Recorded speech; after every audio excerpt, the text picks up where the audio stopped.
그래서 오늘은 그 히브리서의 그 개요를 말씀드리는 어떤 시간을 갖고자 합니다. 히브리서를 우리가 대한다고 하니까 너무 우리 주님께서 분명한 우리 이 세상의 구원자로 임하시고 우리 주님보다 더 뛰어나신 그러한 분은 아무도 없다고 하는 사실을 생각하게 되고, 이 히브리서를 참 이렇게 더 구체적으로 우리가 보면서 이 주님을 이 구약과 연관해서, 구약에서 증거하는 말씀을 이 신약에서 가장 가깝게 이 증언하고 있는 이와 같은 말씀이 이 히브리서예요. 그래서 참 우리 주님의 그 뛰어나심과 또 비교할 수 없는 우리 주 예수 그리스도의 그 모든 부분들을 더 깊이 하는 이와 같은 기회가 되겠구나 하는 이와 같은 생각이 들고, 또 우리 주님을 더욱 밝히 알므로 인해서 지금 이 세상은 얼마나 혼동 속에 있습니까? 그리고 종교성은 가지고 있지만 정작 이 그리스도의 생명에서 아무 관계없이 그 생명이 없는 가운데에서 참 나도 하나님을 믿는다고 하는 이와 같은 관념만 가지고 또 열심만을 가지고 있는 이와 같은 그 부류에서 우리는 더욱 그리스도를 확신할 수 있는 기회가 됐다고 하니까 정말 좋습니다. 그래서 히브리서 우리가 13장까지 이제 말씀을 보시게 되겠는데요. 우리가 이 말씀들을 더 이렇게 보면서 중요한 사실은 우리의 주 되신 예수 그리스도, 그분을 더욱 밝히 바라보면서 특별히 이 제사 제도에서 또는 율법 가운데에서 또는 가장 많이 등장하고 있는 히브리서의 대제사장으로서 우리 주님을 밝히 더 정밀하게 바라볼 수 있는 같은 기회가 되었으면 합니다. 오늘 이제 그 히브리서 들어가면서요, 첫째 이제 오늘은 그 개요에 대해서만 말씀을 드리고자 합니다. 히브리서는 이 수신자들이 유대교에서 기독교로 개종한 유대인들을 대상으로 한다, 이렇게 보시면 되겠습니다. 이 기록연대가 주님 오신 뒤 60년대라고 보고 있는데, 이 60년대는 정말로 이 복음이 증거되는 이와 같은 시기였습니다. 사도 바울이 2차 전도여행, 3차 전도여행, 로마 감옥에 갇혀서까지 이 복음을 증거하던 바로 그와 같은 때입니다. 사도 바울의 순교가 67년이죠. 그리고 로마의 황제로 있던 가장 좀 그리스도인들을 핍박했던 왕 중에 하나인데, 네로 황제가 AD 54년에서 68년까지 이 네로 황제가 통치하던 바로 그 시대에 이 히브리서가 그 중간 지점에서 기록이 되었다고 하는 것이에요. 그러니까 그리스도인들이 복음을 듣고 이제 구원을 받았어요. 너무 우리 주님으로 인해서 이 지금까지도 알지 못했던, 그리고 영생이 있음을 알지 못했는데, 또 죄사함에 대해서도 이렇게 영원한 그 구원에 대해서, 이 속죄함에 대해서 이렇게 분명한 것을 그 당시에 이 그리스도인들은 율법과는 살지 못했다가 이제는 그 복음을 듣고 돌아온 거죠. 얼마나 그 기쁨 속에서, 그러나 그 환경을 보면 이것은 죽음을 각오해야 되는 그런 믿음을 가지고 나가야 되는 이와 같은 시대였다고 하는 것을 생각할 수가 있습니다. 그래서 이러한 시대에 이 히브리서를 기록했고, 또 복음과 함께 이 히브리서 이 말씀을 증거할 때 유대인들이 이제 믿고 돌아왔잖아요. 그래서 이 복음은 우리가 뭐 율법을 지켜서 구원받는 게 아니고 순전히 우리 주 예수 그리스도를 믿는 믿음 안에서 구원받는 은혜 가운데 구원받는 이 복음을 대하게 됐고, 그리고 유대인들의 이 변화는 놀라운 변화였습니다. 그래서 이 유대인들이 예수를 믿고 나서 참 어떠한 믿음을 가지고 어떻게 섬겨야 하는지, 이 부분에 대해서 더 구체적으로 이 기록된 말씀들이 바로 이 히브리서에 나온 내용입니다. 여기에 그 저자를 말씀을 드리면은, 저자는 그냥 추정만 할 뿐이에요. 근데 누구다라고 확실하게 이 기록은 알 수가 없습니다. 이제 전승에 의하면 이 사도 바울이 아닐까, 아니면 안디옥 교회의 참 바나바가 아닐까. 자기의 전 재산을 사도행전에 보면 다 주님 발 앞에 드렸잖아요. 그리고 안디옥 교회에서 비로소 그리스도인이라고 하는 이와 같은 칭호를 받게 됐을 때, 사실상 바울보다 바나바가 먼저 교회에서 일을 했던 것을 보게 되고, 또 사도 바울이 그 다메섹과 또 본 고향에 올라갔을 때 바나바가 사도 바울을 데려다가 이 교회에서 주님을 증거하도록, 복음도 증거하고 또 믿은 그리스도인들을 양육하고 이와 같은 일을 감당했던 바나바가 아닌가, 이렇게 추정도 하고 있습니다. 또 사도행전에 보면 자신의 이름을 나타내지 않는, 그러나 사도 바울의 그 순교까지 끝까지 지켜본 누가가 있어요. 이 누가가 누가복음과 사도행전 그리고 이 히브리서를 기록하지 않았는가, 이와 같은 이 추정도 해보게 됩니다. 그러나 누가의 기록은 되게 역사적으로 있었던 사실을 그대로 데오빌로 카카에게 그 보고하기 위해서, 이 기록을 전달하기 위해서 전도의 사명을 가지고 기록했다는 이 같은 기록을 보게 되건데, 이렇게 이 제사제도와 또 절기와 또 대제사장으로서의 이런 직분, 유대인들의 그런 신앙을 통해서 이 구약을 이 포괄적으로 알고 있는 이런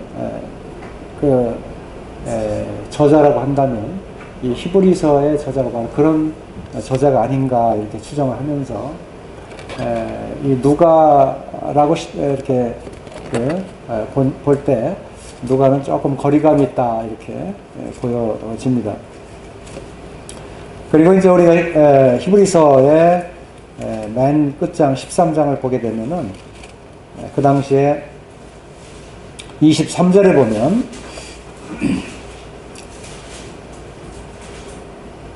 우리 형제 디모데가 노인 것을 너희가 알라. 그가 속히 오면 내가 그와 함께 가서 너희를 보리라. 이렇게 말씀하고 있습니다. 여기에 그 디모데도 사도 바울과 함께 이 감옥에 갇혔다가 풀려났다고 하는 기록을 알 수가 있습니다. 그런데 이 디모데가 갇혔다가 풀려날 그때는 사도 바울이 로마 감옥에 갇혀 있을 그 당시가 아니냐. 그러면 그때에 복음을 증거하던 주님의 제자나 또는 열정을 가지고 있었던 복음 전도자로 보여지는데, 그 당시에 그 아볼로가 아니냐. 이 아볼로도 사도행전에 보면 참 성경에 대해서 아주 많이 알았어요. 그래서 고린도 교회에서 복음을 증거할 때도 아주 아볼로가 힘을 더해서 이 복음을 증거했던 이와 같은 기록들을 볼 수가 있죠. 그리고 이제 그 베드로가 아니냐 이런 추정도 해봅니다. 또는 클라멘트 뭐 여러 이름들이 등장을 하는데, 어쨌든 이것은 어디까지나 그런 분들 가운데 한 분이 기록하지 않았겠는가 이렇게 보고 있고, 실제적인 저자 이름은 알 수가 없습니다. 그래서 구약 성경을 첫째는 잘 아는 그 제자일 것이다, 또는 주님의 일을 하는 일꾼일 것이다, 이 추정이 되고요. 또 사도들의 복음 선포를 받은 자일 것이다. 그래서 우리가 히브리서 2장 3절과 4절에 보면, 우리가 이같이 큰 구원을 등한히 여기면 어찌 그 보응을 피하리요.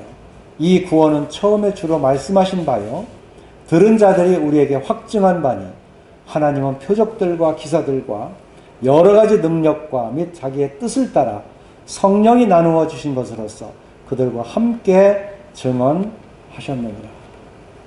그래서 이 사도들과 더불어서 복음의 선포에 책임을 맡은 바로 그들 중에 한 분일 것이다. 사도 바울과 같이 복음 증거하는 이와 같은 사명.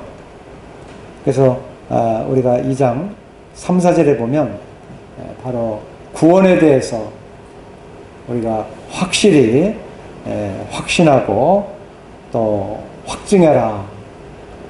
그리고 하나님께서 표적과 기사와 여러 가지 능력과 자기 뜻을 따라서 성령이 나누어진 것으로서 그들과 함께 증언하셨느니라. 어떻게 보면 서신서에 나와 있는 말씀과 아주 비슷한 이와 같은 말씀을 기록한 그러한 자로 추정이 됩니다.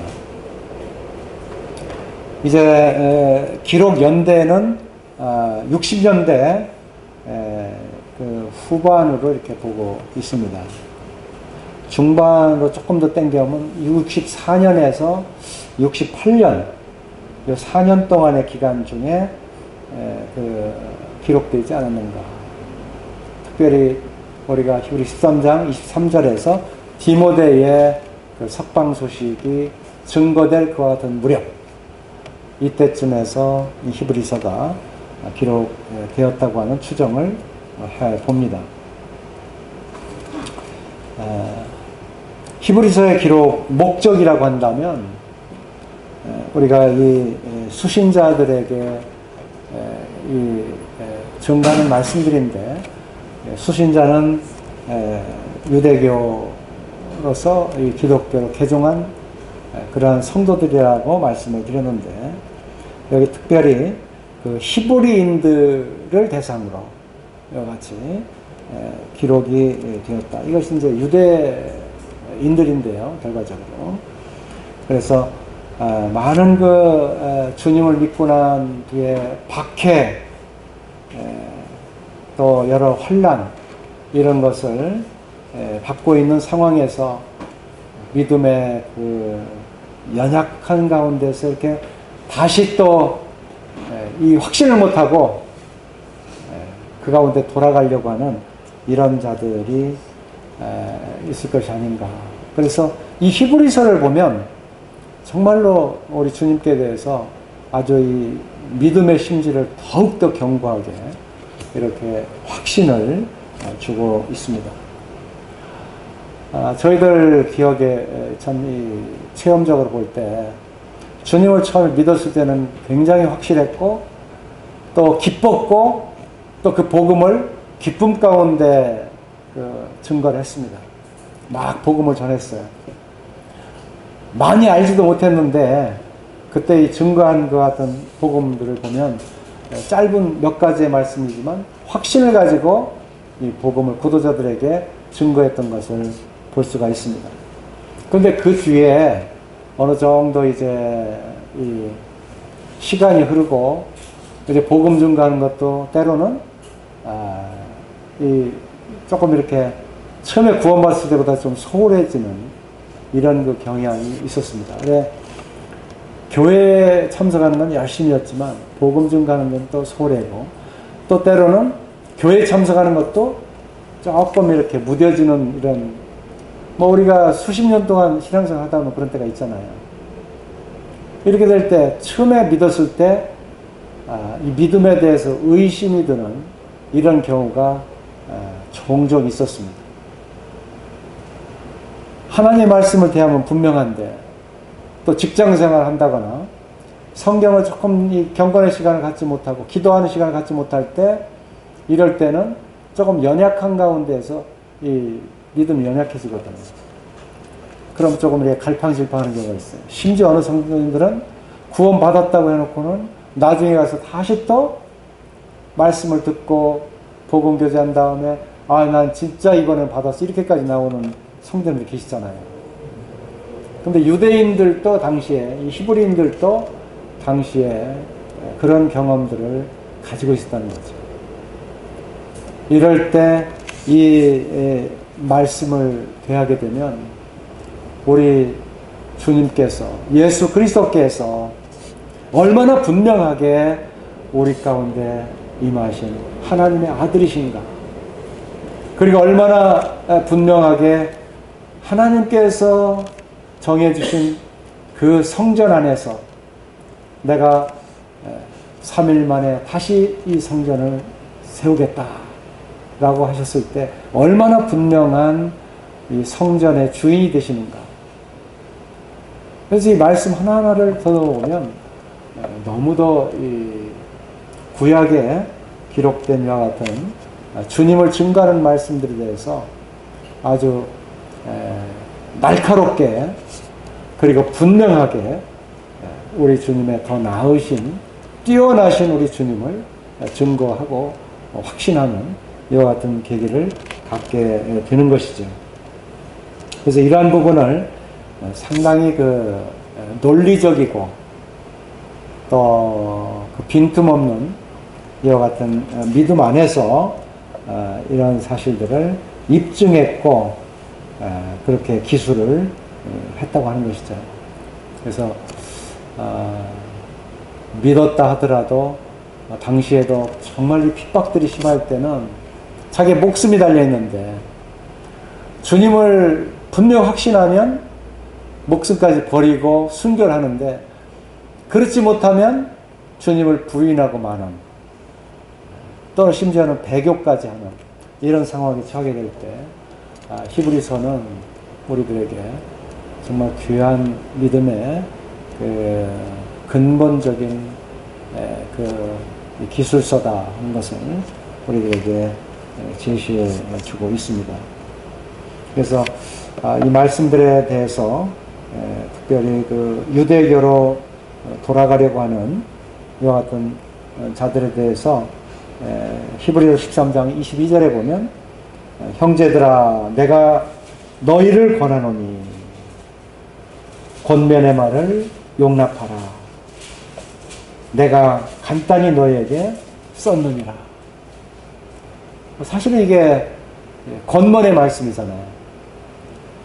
이 복음으로 우리 주님의 분명한 우리 구주 되신 주님을 바라보게 될 때 이러한 주님이시다.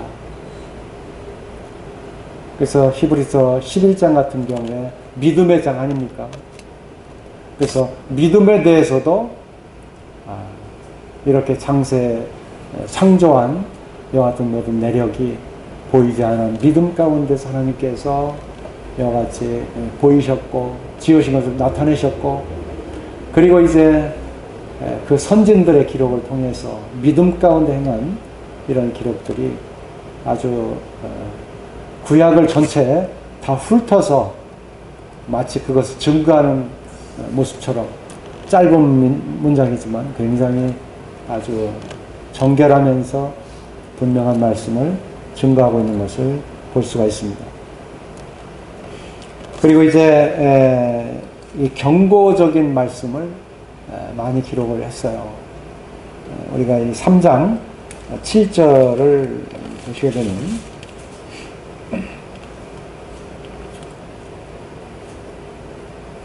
그러므로 성령이 이르신 바와 같이 오늘 너희가 그의 음성을 듣거든 광야에서 시험하던 날에 거역하던 것 같이 너희 마음을 완고하게 하지 말라. 그래서 4장 13절까지 지으신 것이 하나도 그 앞에 나타나지 않음이 없고 우리의 결산을 받으실 이의 눈앞에 만물이 벌거벗은 같이 드러나느니라. 그래서 우리 주님께서 친히 오셨는데 이 광야에서 시험하던 것처럼 너희들의 마음을 그렇게 완고하게 말라는 거예요.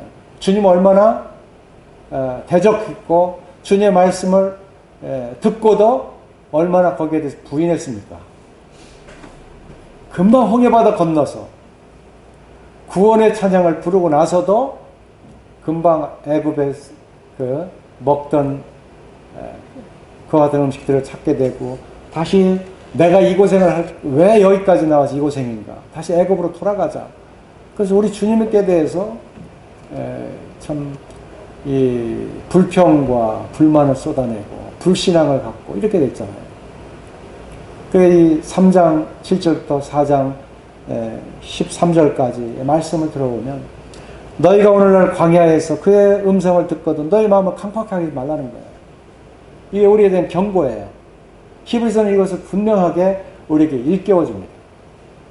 우리가 지금 광야에 같은 이 나그네의 삶을 살고 있습니다. 그런데 우리에게 주님께서 주님의 신 말씀을 우리에게 주셨어요. 그리고 모든 증거들을 확증하셨어요. 얼마나 분명합니까? 더더욱이 주님은 말씀을 통해서 4장 12절에 이렇게 말씀하고 있어요. 하나님의 말씀은 살아있고 활력이 있어 좌우의 날선 어떤 검보다 예리하여. 하나님의 말씀은 살아있단 말이에요. 그리고 활력이 있어요.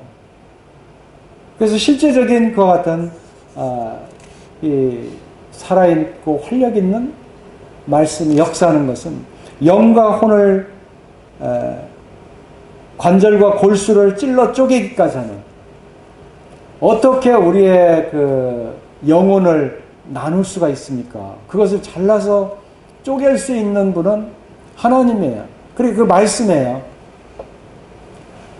그래서 우리의 영혼 깊숙이 주님의 말씀이 들어오고 그리고 우리의 이 생각, 그 영이 아니고 우리의 그 영혼, 우리의 감각을 느끼는 이와 같은 이 생각하고 계획하고 사람들이 일상생활을 하는 영은 진리지만 영혼은 이 진리를 중심으로 우리의 그 활동을 하는 우리 자신의 영혼들이 있잖아요.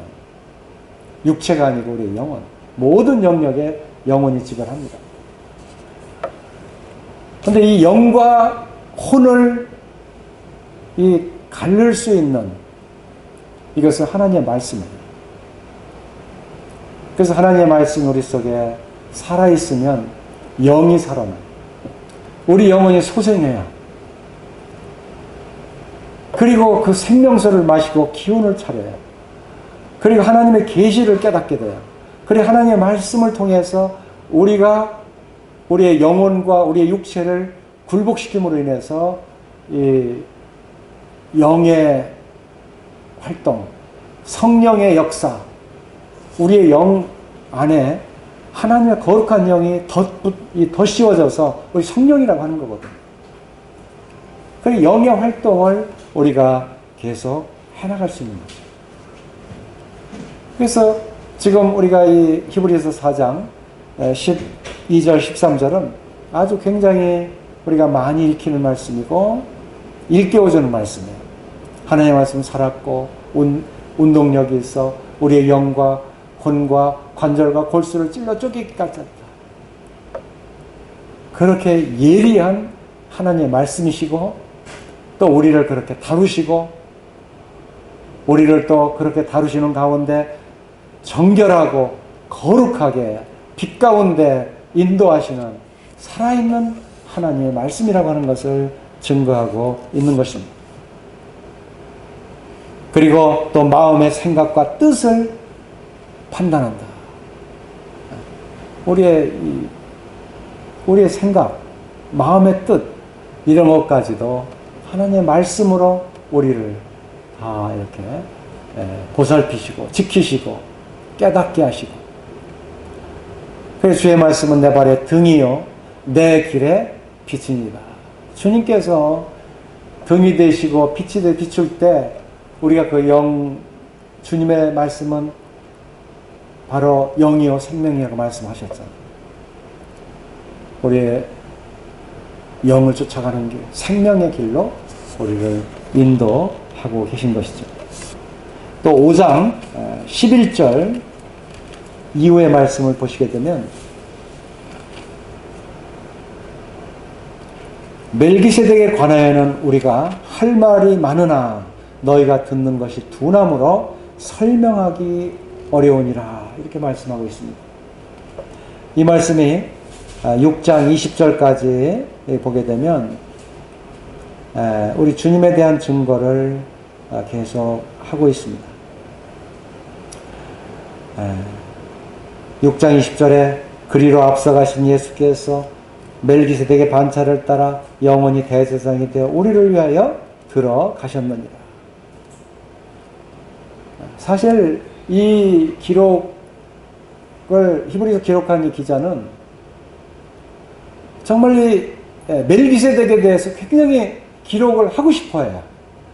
그리고 그러한 영적 이 깨달음을 어떻게든지 이 멜기세덱뿐만 아니라 주님을 구약에서도 보고 있는 이 사실을 어떻게든지 드러내고 싶은 심중이 아주 이 마음에 굉장히 충만해 있는 것을 보아요.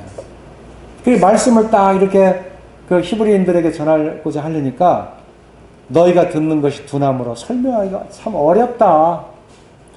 마치 구원받은 이제 각 구원받은 성도님들, 성경도 많이 안 읽어본 그 성도님들에게 그런 그리스도인들에게 멜기세덱의 얘기를 들려주면 그게 이해가 되겠어요?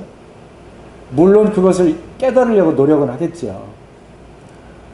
그러나 성경을 정말 젖으로 먹고 그 다음에 이제 고기를 먹듯이 정말 절곤절곤 각 성경들을 이제 연구하다시피 하고 그 성경 구약을 읽으면 우리 주님이 계속 보이잖아요. 어떠한 주님이신가? 창조의 내력부터 우리 주님은 기록이 되어 있어요. 그래야 모든 말씀들이 읽을 때마다 주님이 보이는 거예요. 이것은 이제 주님 앞에 이 말씀 안에서 많이 자라있다는 얘기예요. 그 성경만 보면 재미있는 거야. 창세기 1장을 봐도 우리 주님이 나타나 있네. 여자의 후손으로 나타나 있는 우리 주님. 또는 아벨의 피를 하나님께 받으심으로 인해서 십자가에서 우리 주님의 피를 흘리심에 대해서 나타나 있네. 성경을 계속 읽으면 우리 주님이 보입니다. 노아는 때는 노아의 시대대로, 아브라함이면 아브라함의 시대대로, 이삭과 야곱과 요셉의 이러한 이어져가는 이 모든 과정 속에 창세기만 보더라도 우리 주님을 계속 이 말씀 가운데 드러내고 계신 거예요. 그런데 이 히브리서에 기록된 말씀을 딱 보니까 너희가 아직은 참 듣기에 둔하다. 이렇게 표현하고 있는 것입니다. 12절에 보니까 5장 12절 때가 오래되었으므로 너희가 마땅히 선생이 되었을 터인데 너희가 다시 하나님의 말씀의 촉구에 대하여 누구에게서 가르침을 받아야 할 처지이니 단단한 음식은 못 먹고 젖이나 먹어야 할 자가 되었도다. 이러면서 이 그리스도인들을 다시 이렇게 단단한 음식을 먹는 자들이 되어지기를 바라면서 권면을 하고 있는 것. 이것이 지금 이 히브리서를 기록한 목적이라고 하는 것입니다. 그래서 이 히브리서에 기록된 말씀 중에 확실한 이런 말씀들이 자주 들어가요. 확실한 약속, 확실한 맹세, 확실한 임재, 확실한 언약, 그리고 뛰어나신 우리 주 예수 그리스도, 뛰어나신 주님이시다. 탁월하시다. 비교할 수 없다. 그리고 더 좋은 이와 같은 단어들이 아주 많이 나오는 것을 볼 수가 있습니다. 이렇게 이 기록 목적이 더욱 이렇게 주님을 알도록 권면하고 있는 것입니다. 또 10장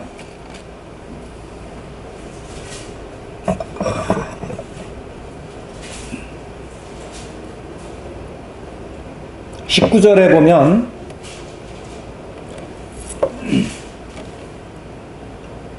그러므로 형제들아 우리가 예수의 피를 힘입어 성수에 들어갈 담력을 얻었나니, 여기에 우리가 이제는 주님께서 오셨고 이미 십자가에서 흘리신 그 피로 인해서 언약의 피잖아요. 이제 하나님께 하나님 앞에 하나님이 임재하시는 그 지성소, 성소인데 여기 지성소에 성소를 지성소, 성소가 포함되어 있지만 이 지성소에까지 들어갈 수 있는 이와 같은 담력을 얻은 자가 되었다. 얼마나 우리에게 큰 축복입니까?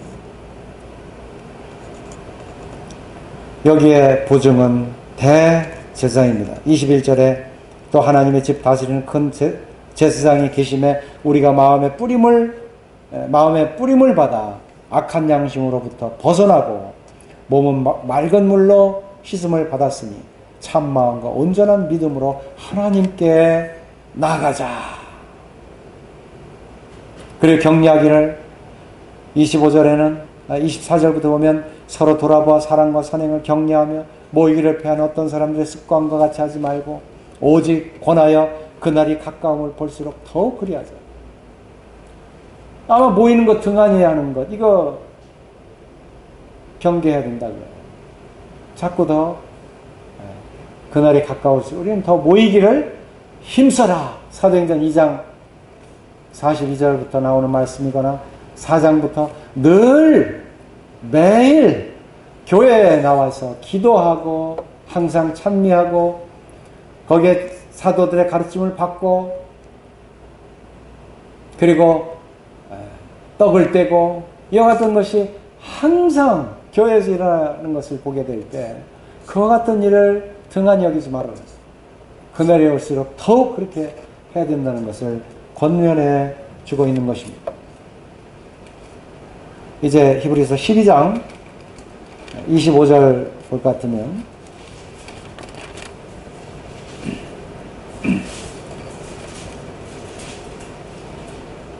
너희는 삼가 말씀하신 이를 거역하지 말라. 땅에서 경고하신 이를 거역한 그들이 피하지 못하였거든 하물며 하늘로부터 경고하신 이를 배반하는 우리일까 보냐. 그래서 29절 28절부터 보면 그러므로 우리가 흔들리지 않는 나라를 받았은즉 은혜를 받자. 이로 말미암아 경건함과 두려움으로 하나님을 기쁘시게 섬길지니 우리 하나님은 소멸하는 부르심이라. 이렇게 말씀하고 있습니다. 그래서 히브리서의 그 기록한 목적은 이렇게 분명한 이 목적을 가지고 있습니다. 흔들리지 않도록 그날이 올수록 더욱 믿음 안에 굳건하도록 이렇게 말씀해 주고 있는 것입니다. 그리고 이제 이 히브리서의 특징이라고 한다면 이것은 단연 우리 주님의 우월성입니다. 그리고 구약의 핵심적인 이와 같은 내용들을 아주 풍부하게 다루고 있는, 그리고 깊이 있게 다루고 있는 이와 같은 말씀이 히브리서다 하는 것을 가르쳐 주고 있습니다. 우리가 첫 서두에 이 히브리서의 그 수신자들을 말씀하고 있는데, 말씀으로 보면 이 수신자들이 그 히브리서 3장 1절에 보면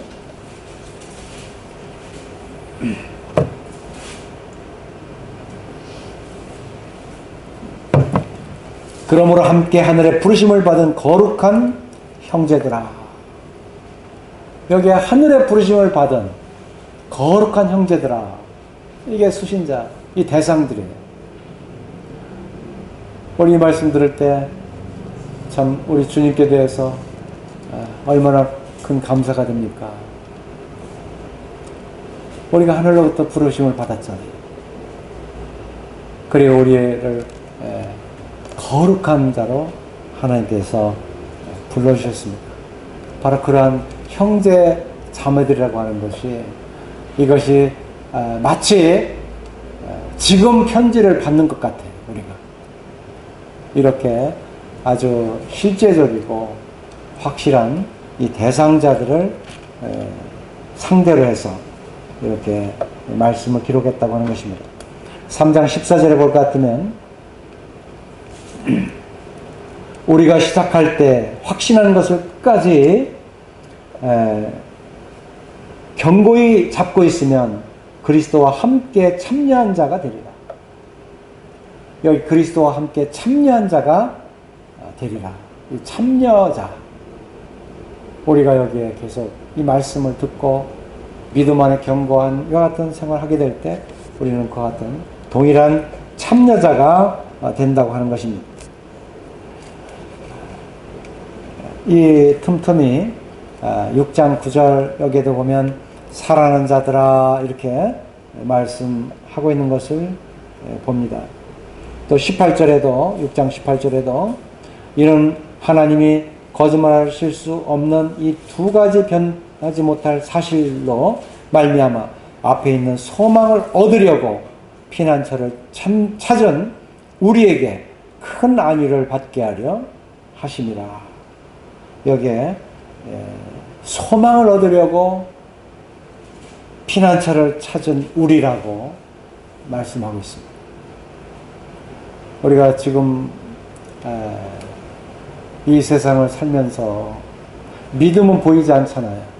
근데 주님의 증거는 확실해요.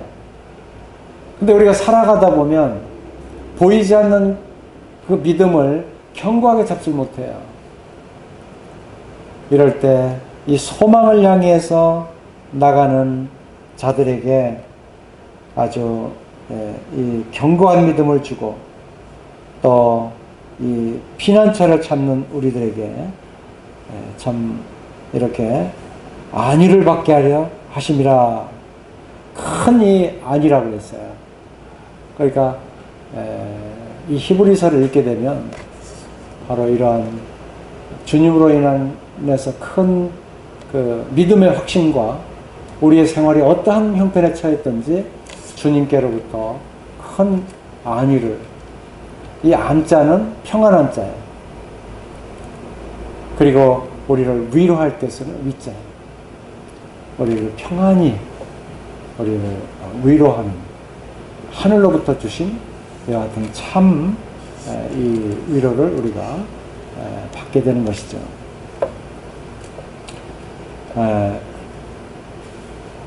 10장 19절 말씀 보게 되면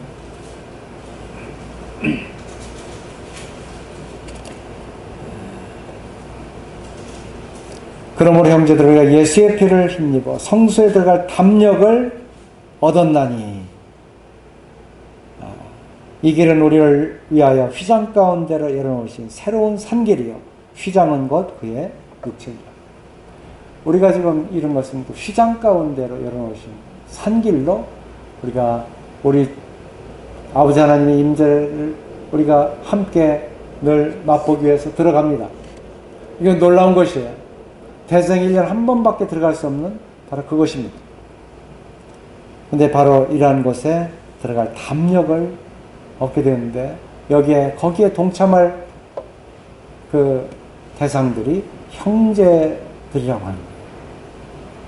형제 자매입니다.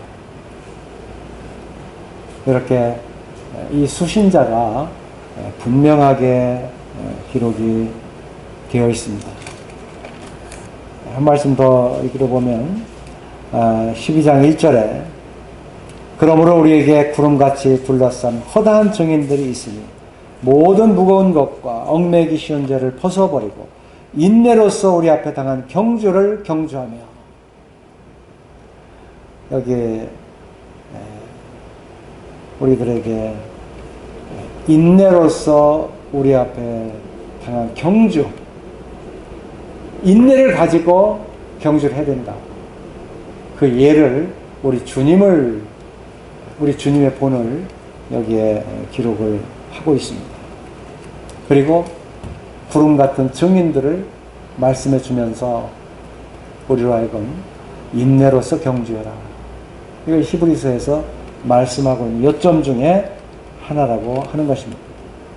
그러면서 13장 18절에서 우리를 위하여 기도하라. 우리가 모든 일에 선하게 행하려 함으로 우리에게 선한 양심이 있는 줄을 확신하노라.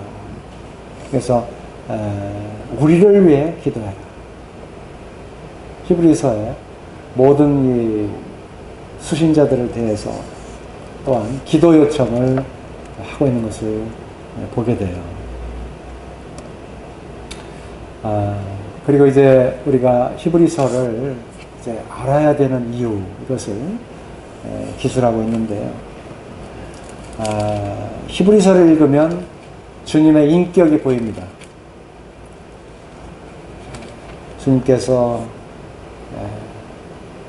어떠한 신분을 가지신 분이고, 또 주님께서는 죽음을 맛보시려고 혈육을 입으셔서 우리 가운데 임하신 하나님의 아들이시고, 그리고 율법 가운데에서 율법을 더욱더 완전하게 하시기 위해서 대제사장으로 오셔서 하나님의 일을 다 감당하신 우리 주님을 보게 되는 것이죠. 그래서 우리 주님의 신성과 인성이 그대로 나타나 있고, 그 뚜렷한 인격의 그 주님의 모습을 히브리서에서 볼 수가 있어요. 그래서 다른 어떤 장보다 참 이런 면들은 참 독특하다 하는 것을 깨닫게 됩니다. 또 히브리서는 구약과 신약의 이 영적 이 관계. 그래, 구약은 그림자잖아요.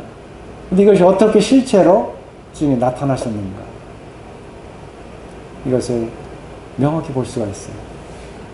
아브라함이 11조를 이제 승전하고 돌아온 길에 11조를 멜기세덱에 바쳤을 때, 이 멜기세덱 판차를 쫓은 자가 누구냐?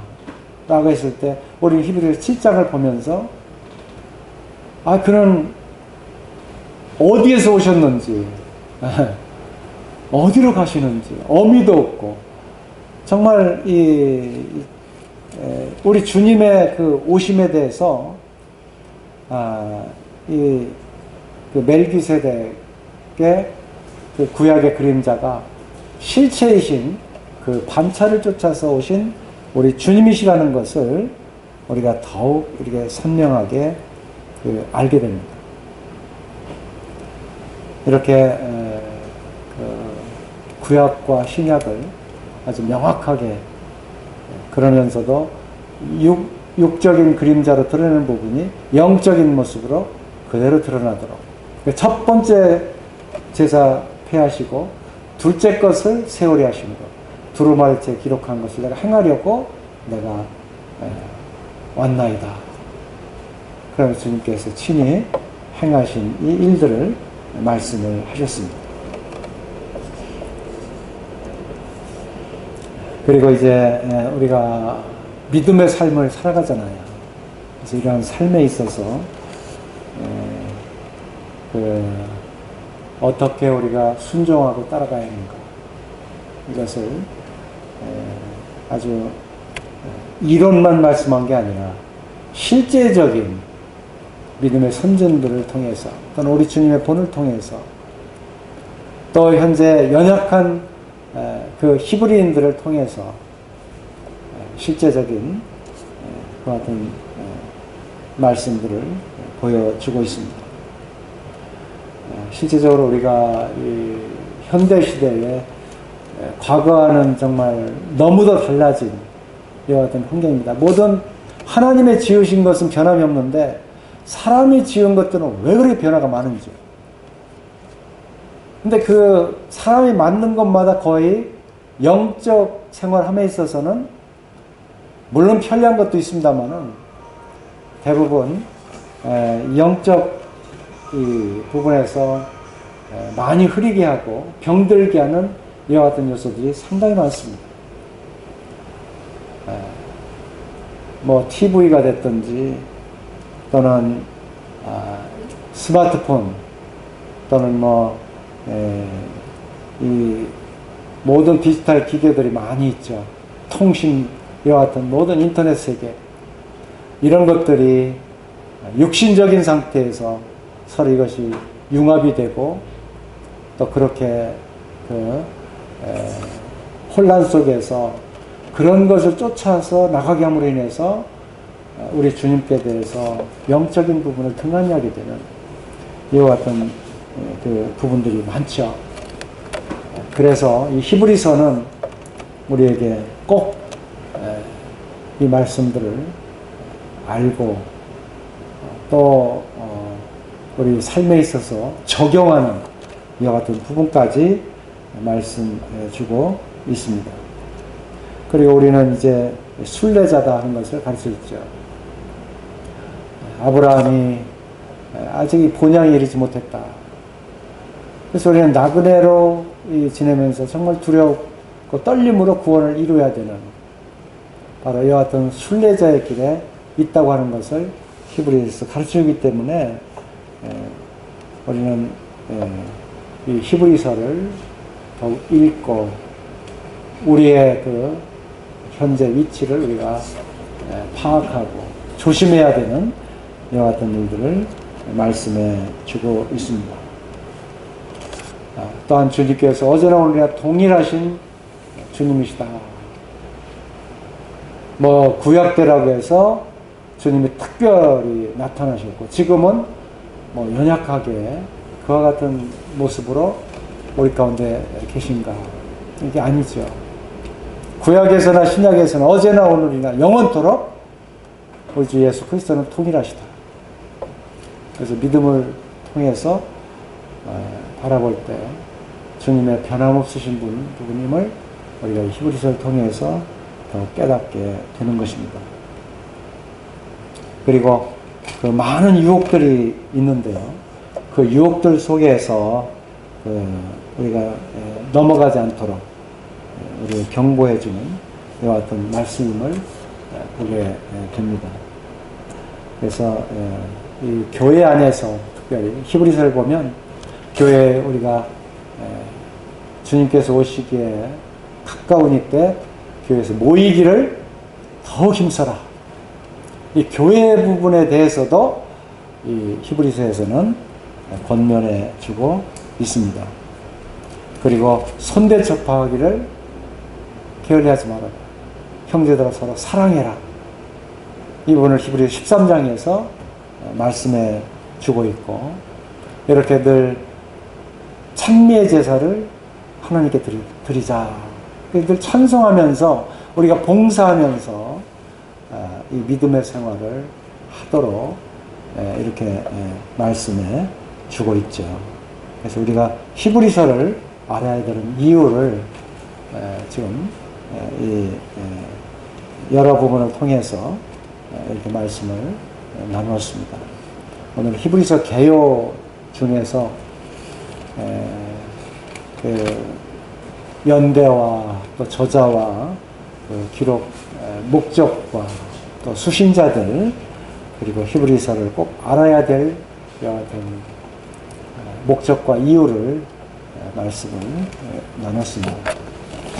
말씀 여기서 줄이고요. 다음 한 시간 더 히브리서에 관해서 조금 더 나누도록 하겠습니다.